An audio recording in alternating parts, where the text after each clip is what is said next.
From the Caribbean islands to the east coast of the United States, a deadly drug gang makes millions. But its leader remains a mystery. As their cocaine trafficking business thrives, the violence rages out of control.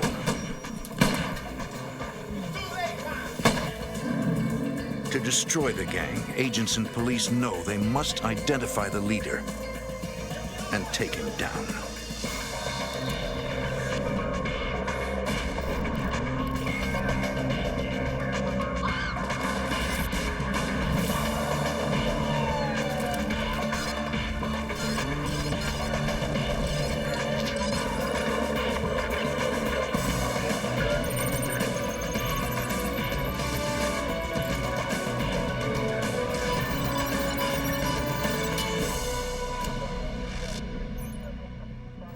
The United States is one of the most profitable drug markets in the world.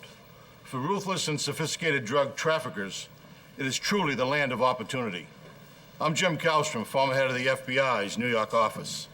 In the 1990s, a violent drug organization moved thousands of kilos of Colombian cocaine through the Virgin Islands and into Georgia.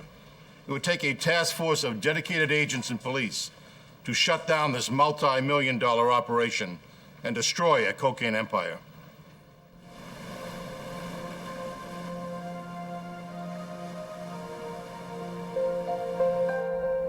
The U.S. Virgin Islands are a tourist's paradise.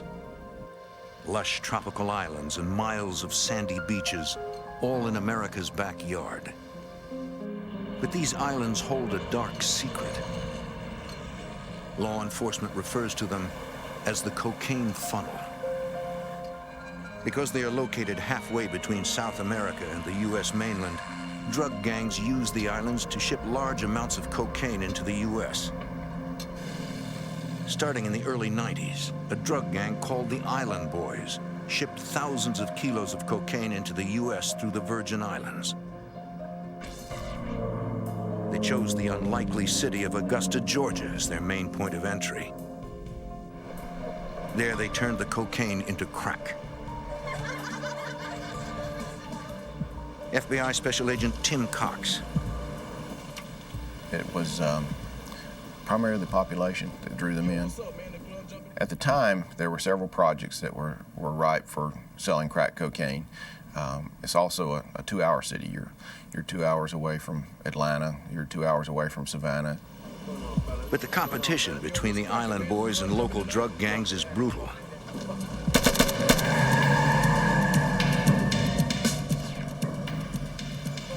Eugene Smalls runs the Augusta operation for the Island Boys. Business is good. In 1991, the gang is raking in millions. And Smalls makes a big target. There are rumors he keeps $1 million in cash in his safety deposit box. He wears the key around his neck.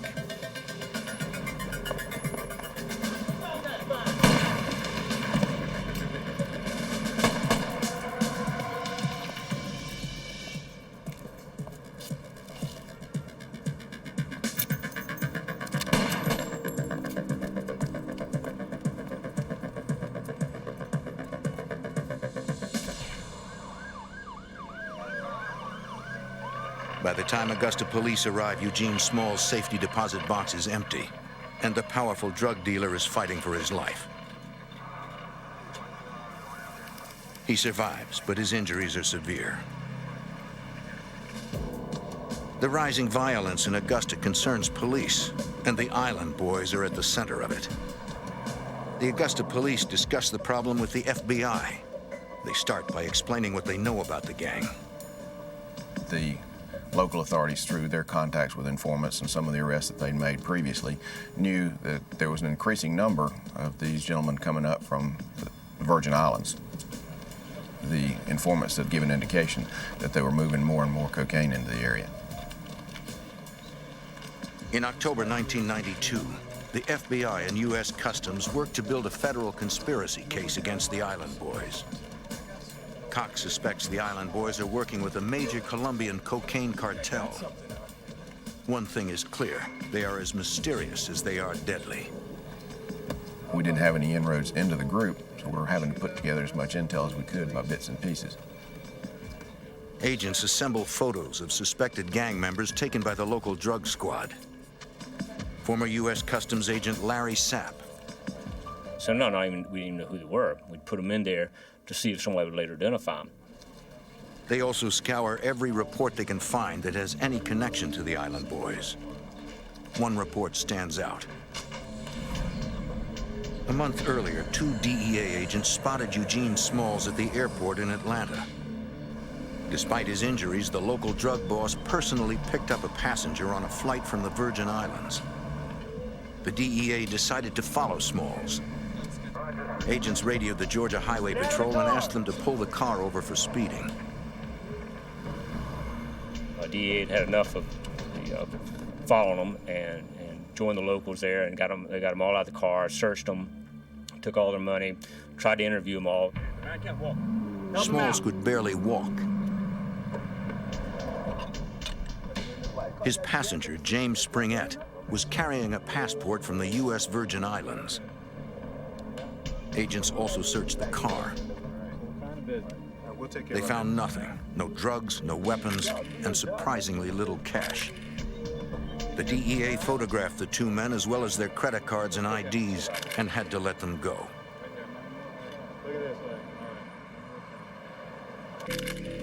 Agents can use the credit card information to track the movements of all 4 suspects.